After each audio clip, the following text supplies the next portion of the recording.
Hello everyone, it is Joe here from Omnipoke, the channel that brings you guys everything Pokemon.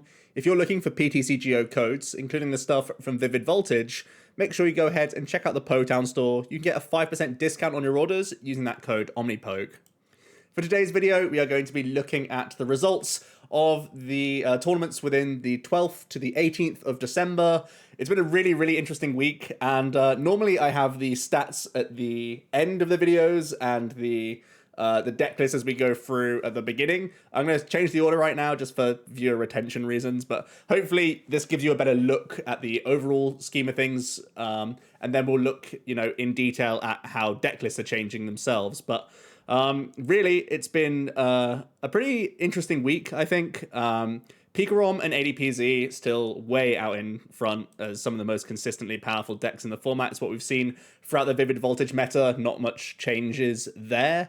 We've seen a bit of a decline in Eternatus this week compared to previous weeks. I think really, I was saying last week that I was amazed how much play it was seeing with the amount of Crushing Hammer in the format, and it seemed to have not that many good breakout results this week. Center Scorch and Blound still doing okay. Luke Metal as well having a small uptick. Those are the biggest things to take note of outside of the new inclusion of Welderbox joining the meta. I don't know how heavily this has been played, but it's had a couple top 8s and top 4s, and I find that really interesting because I feel like this is meta manipulation from myself. I made a video on the 12th of December going over my tempo-based Ability-Zard Welderbox deck, and since then, there's been a ton of results for this archetype, which is really cool to see, and means that some of you guys are listening to me, at least to an extent.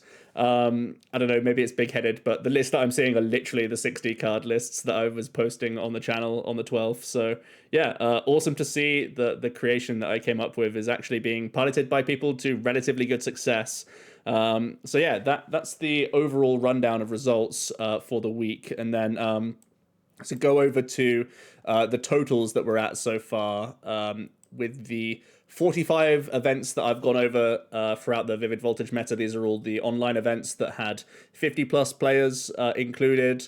The current top decks are still the same: ADP, Pikarom, and Center Scorch still hanging on in there in at number 3, with Pikarom and ADPZ really taking a big jump. I think those are the two tier S decks that you could say quite comfortably. I think Center Scorch and Blounds, and to an extent Eternatus as well, they're probably all the sort of tier A decks, or just tier 1 decks. And then there's Luke Metal, Mewtwo, Welder, Mewtwo, Decigoons, and Colossal, all around that sort of 1.5 kind of range based on their CP earned and their number of placements. What I thought was also really cool is that there's been 1 week of Welderbox being really like a known quantity, or back to the drawing board with Welderbox, and it's sort of come out the blocks, and it's already rank 11 for placements and rank 13 for CP. So I wonder if, as Vivid Voltage continues, we'll see more action for the Welderbox decks, because I do think they have a lot going for them.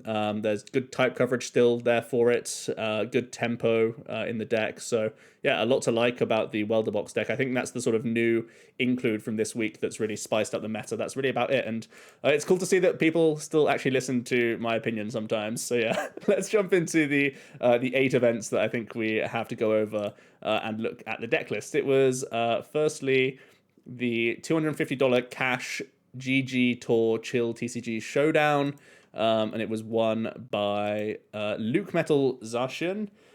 Pretty strong, playing Crushings, not too much surprises here at all. Playing a Tapu Fini, which is interesting. You can go full dog Fini, doll, those sorts of plays, and it's playing high money, so yeah, a decent answer against Baby Blounds actually, with the swell in there as well. So the Finny is only ever useful for that one matchup, whereas things like the Stunfisk is far less useful in the Blounds matchup, but can be used against other things. So I'm not against seeing the Tapu Fini. Like we just said, Blounds is one of the top 5 decks right now. So having a better answer to that is certainly reasonable. So yeah, fairly solid list here, nothing too much to question. Outside of just playing one tag call kind of makes me a little nervous, but otherwise seems pretty okay there. Nice win for Luke Metal.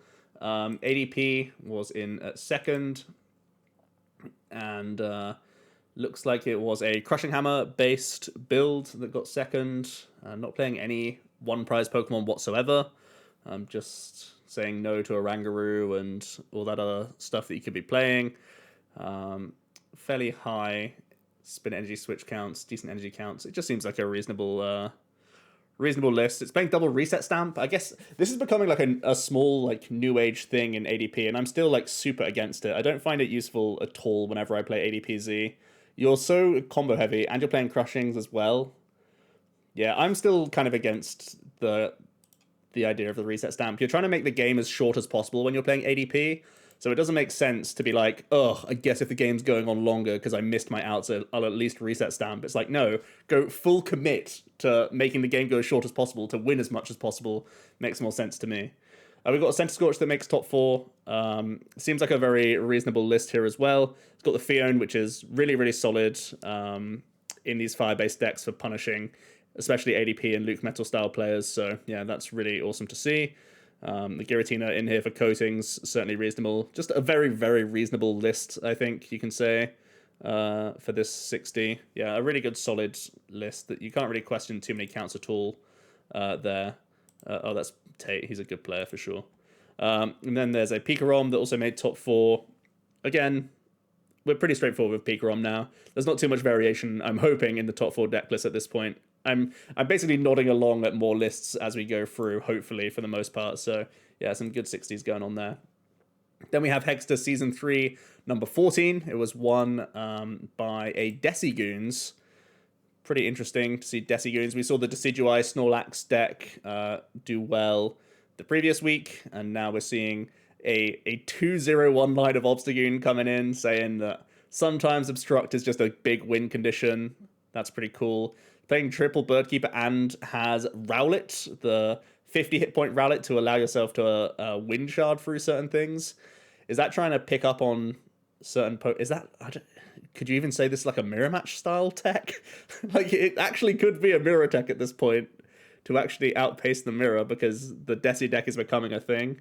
Or is it just to cash in on certain damage onto things like Volks and stuff like that in those opening stages to get them nice and damaged, get them in range for you? Possibly could be a thing, right? Just the 10 extra hit points on the Rowlet is rarely ever relevant, I want to say. So having some wind shard action seems reasonable to me if you're already leading into Birdkeeper this much. So yeah, some nice min-maxing going on there. Yeah, seems super reasonable. With the counts, I think one thing I like about the pure Decidueye build is that you get to play more capture energies, so your opening, your Snorlax openings just happens much more often, so there's a little bit awkward there, but he's splitting Snorlax and Jirachi, which is pretty interesting actually, not a bad idea. And having more proactive Scoop Up Net action to allow yourself to lone Goon makes a lot of sense, so things that you don't see in the pure Decidueye list makes a lot more sense when you're trying to lone Obstagoon in a lot of matchups as well, so a cool mishmash there, which seems to work out pretty well. Seems smart, seems strong.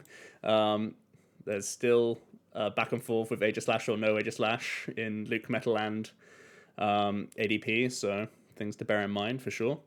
There's a Pikarom, and Pikarom basically just ignores the matchup, right? They just hope that Crushing Hammers, Stamps, Marnies, and Coco gets them there, but it's very rare that actually does happen. But yeah, a straightforward Pika. Again, we pretty much know these 60s at this point. There's like the flexible counts of like sometimes there's more Bolton, more Air Balloon, sometimes there's a Vikavolt in here. That's really about it. Sometimes there's double Choo Choo. That's really the main stickling point. Sometimes there's no E-Switch. Those are basically the only things going on with Pikarom in the modern era, I want to say. Another top 4 for Pikarom. And again, a very similar story here. Sometimes you see the big charms in addition to the Mewtwo and Mew. Sometimes it's just the Mewtwo Mews for extra counts. 14th energy in there, something I like to see, because Speed Lightning is bananas even when you are trying to use Mewtwo at times. And we see the first top 4 of this sort of welderbox deck. So I made a video, like I said, on the 12th, and there's a couple different changes to this list compared to the one that I profiled. The Mega Lopuff in the deck seems pretty reasonable, especially against Pikarom, so it's a nice burst potential in that sort of matchup. The one thing I'm not a huge fan of in this 60 is the stamps. I'm still very much plan A with Welder. With only, 10 outs to the fire energies, like, the crystals are good, and they're very good when you have Stellar Wish outs for them. But I still want to have a higher physical fire energy count for those opening stages to actually make sure you hit Welder on turn 1. This is playing 0 copies of the Volk, so it is all in on hitting that Welder early. And if you're going that all in, you want to be playing, like second copy of Crobat, third copy of Gear, just to get yourself there, just actually hit your out. So I'm still kind of against the reset stamp, especially because this list has to just go with the Dene. Like, you literally have to with this sort of 60.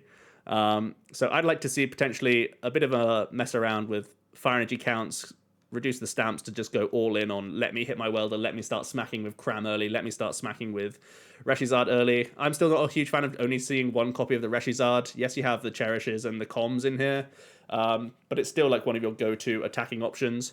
I mean, you don't have Volk, you actually have way worse outs to the Decigoon style matchup as well, which is actually something to bear in mind. So I think things to take away from this list, I like the include of Mega Lopuff, but the engine I still prefer the engine that I sort of profiled, and the Volk just gives you so much more stability against hammer based builds, whereas this list can still get kind of punished by hammers in the opening stages, especially when Double Blaze is sometimes one of your big GX attack options. But yeah, this is the first of I think 4 decks that make at least top 8 that are welding based, which is cool to see. And I mean, I'm glad I sort of started a wave here, or at least I want to attribute it to myself. You can see there was also a top 8 there, and I think this is the exact 60 that I profiled on the channel on the 12th.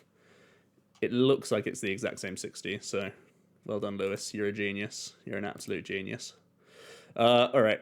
Then we have the Chill Series 12 that was won by, no surprises, ADP. Are we all still playing Crushings in ADP? The ones we've seen so far are all winning with Crushings in the deck list, right? So this one isn't playing Stamps. It's playing a Scrapper. Great catcher coming into the deck as well. So much value right now. Seems really solid. But yeah, everyone's just living with Crushings right now. Still just such a big win condition, I guess. Hard to pass up on. There's a Mewtwo still knocking about, so this is trying to use your toolbox of attackers to help you get through matchups rather than crushing hammers, which is certainly reasonable. We've seen plenty of Mewtwo's continue to do well, and it hasn't really made... There's no real changes to be made for that deck list either. Got a Pikarom, looking pretty straightforward, self-explanatory at this point. No thrills, regular 60 of the Pikarom there. And we have another Welder box deck. And again, I believe this is the exact same 60 I profiled on the channel as I looked through these. And yeah, if you want to go back onto the channel, the games I had actually weren't that good, but you can hear my explanations around the deck list. And it's really awesome to see that people have been like, hey, I trust this person enough to actually play your deck list. I remember this used to happen in person like quite a lot because I've created so many wacky decks over the years, but it's cool to see that people are still following the channel and keeping, there's some respect for me out there that I can at least play the game and have decent logic, enough to play in some free online tournaments and see how it goes. And, it's been doing okay for some people. I like it. It's a nice little nod, I guess. I was always able to win the Limitless Weekly with Mewtwo. Again, you can just lock in the same list for Mewtwo now. Like, that's pretty much a set in stone 60 going forward.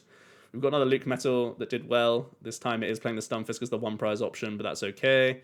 Playing Heavy Coating, playing the Scrapper as well. Yeah, it seems very reasonable. The one thing that I'm still super against is that the new kind of hot thing is everyone is okay just playing one tag call. This one's even playing only one Luke Metal. And Luke Metal is how much worse is your deck list if you don't actually hit your Luke Metal, especially early in a lot of situations? This makes me nervous. Poker Gears, I think that's something that Azul was, he did a video about as well, Gears in the Luke Metal deck, but I'm super against one tag call, one Luke Metal. That's just, doesn't make sense to me. It's such a big win condition for the deck. And there's so much stamp and paralysis and stuff going around. I guess in the Pikarom matchup, they're not actually trying to paralyze you that much. They're just trying to bolt and you anyway. So maybe you don't need to lean into the Malolana that much. But I still feel Malolana's a big win condition for the deck. We've got another Senti doing well in top 4. This again looks pretty straightforward and usual. It's just playing the one stamp. The one Bird Keeper is pretty standard right now, just with the amount of Pikarom in there, and I don't think that's going to change too much.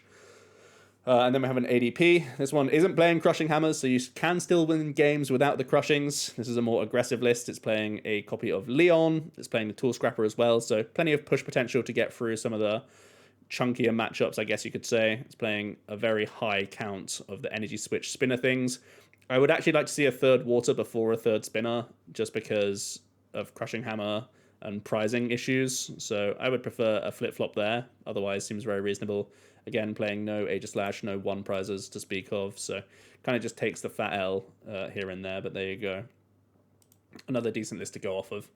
The Hegster Season 3 number 15 was won by Pikarom, and, you know, it sounds like a broken record, but you've seen a Pikarom list over and over again at this point. It's really amazing how standardized everything has got. I guess because we have so much data to go off of now, and there's so many results of the exact same 60, it's like, why would you make any changes? Everything makes sense in Pikarom. So why would you even attempt like wacky, kooky stuff just to be different? You know, there's no reason to when it's had so much success as the exact same 60. Eternatus Poison build came in second. I'm still petrified of the amount of Crushing Hammers that are in the format. This is playing something spooky. It's playing 3 copies of Erika's and no copies of Marnie in the deck list at all. So just Erika's and Stamps instead. Pretty wild.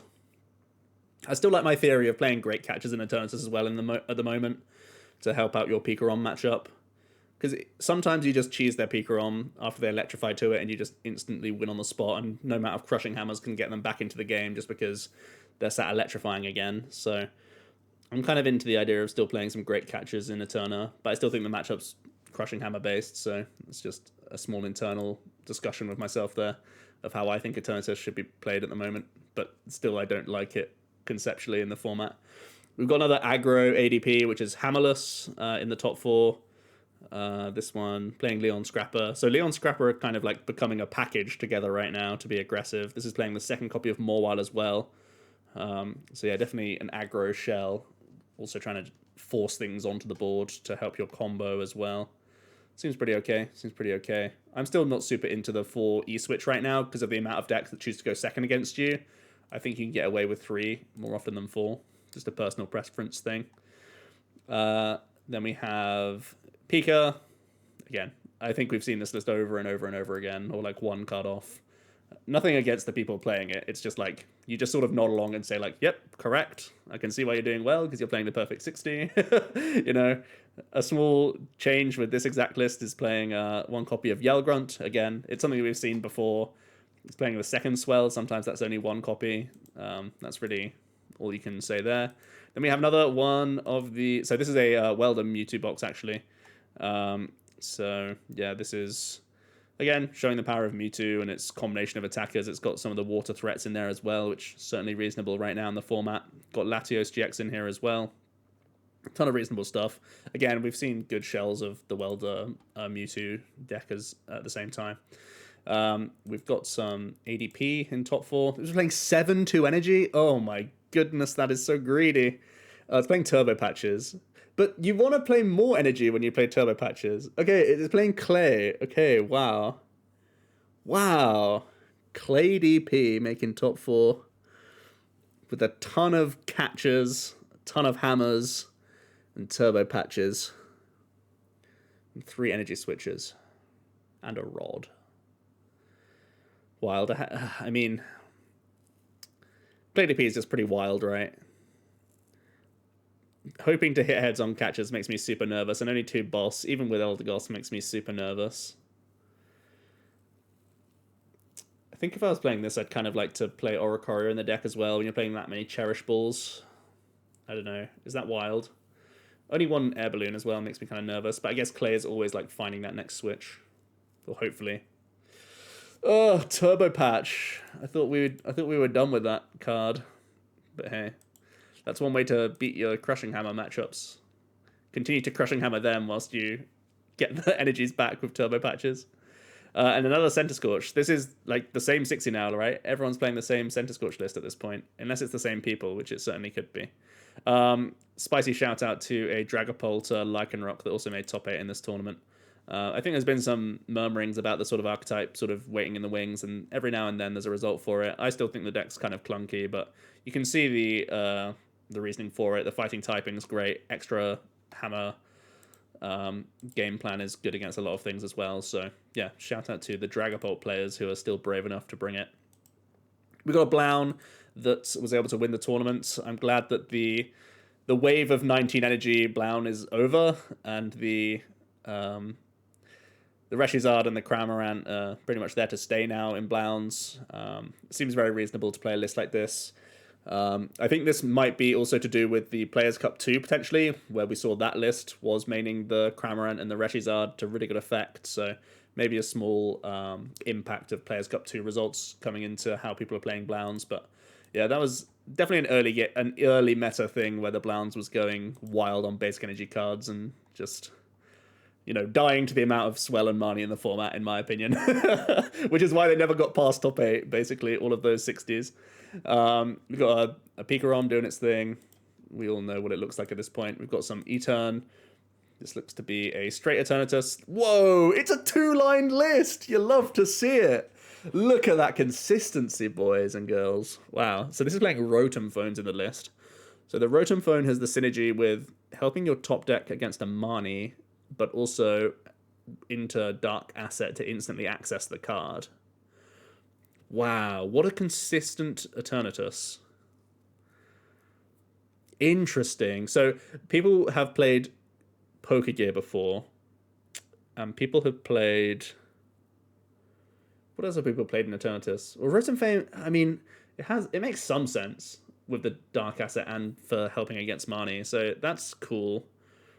It can help you guarantee or like have a better chance of hitting reset stamps on the turns you want them as well. There's kind of a lot to like here.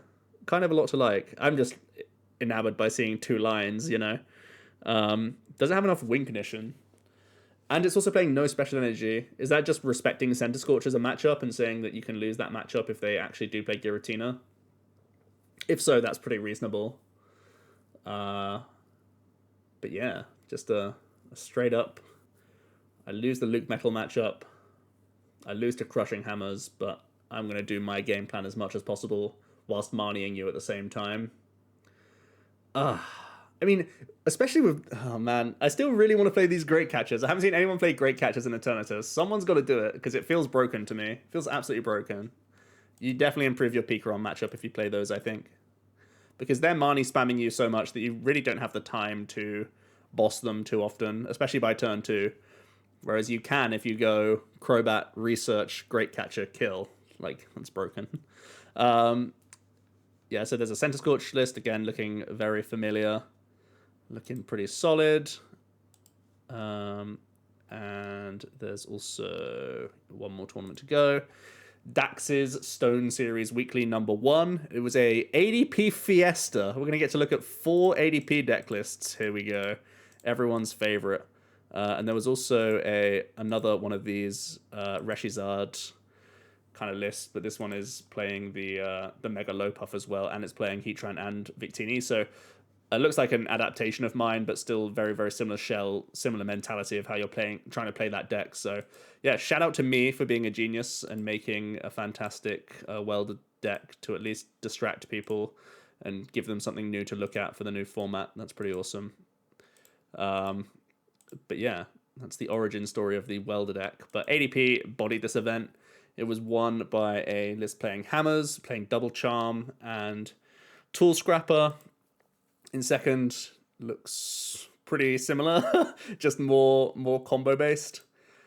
8-3 is my favorite energy count. You love to see that in the top 4. Still playing the Scraps. Seems okay though. All of them playing Crushing Hammers, so all 4 lists playing Crushing. So everyone's making the spaces, and they're the ones getting the results. So Crushing Hammer is just such a crazy win con in the game right now that, I mean, it's pretty gross to see, but Crushings are doing absolutely nuts right now.